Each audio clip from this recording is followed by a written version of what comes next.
Accoucher assise me paraît plus judicieux. Pourquoi les maternités s'obstinent à nous faire pousser quand on est allongé? Ben, c'est clairement une très bonne question. Merci Benoît de l'avoir posée parce que ce n'est pas du tout physiologique, ce n'est pas normal.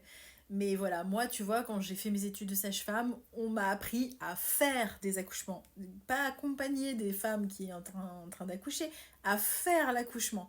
On m'a appris à faire l'accouchement, à allonger les femmes, à les mettre en position gynécologique dans les étriers, à mettre des monitorings à rallonge, les tensiomètres, plein de fils, à ce qu'elles soient enfermées dans les salles. On m'a appris tout ça. On m'a même appris et on m'a demandé de faire des épisiotomies. Tu sais, quand j'étais étudiante sage-femme, j'avais un livret.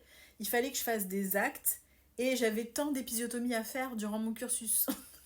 C'est horrible quand on y pense. Et je me faisais ma petite signature par la sage-femme de garde ou le gynéco qui passait. Ah, c'est bien, t'as fait ton épisio. Mais what? Mais what?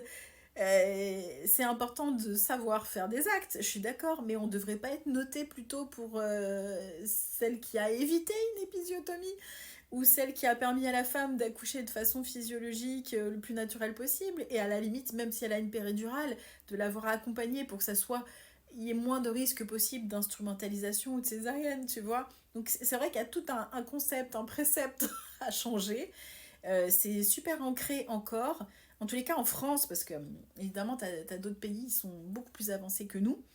Mais en France, il y a du boulot. Il y a vraiment du boulot. Donc oui, quand les étudiantes sages-femmes ne diront plus je vais aller faire un accouchement aujourd'hui, je suis trop contente, et qu'elles vont dire plutôt je vais accompagner une femme dans son accouchement et dans la naissance de son bébé, on aura changé déjà beaucoup, beaucoup les choses.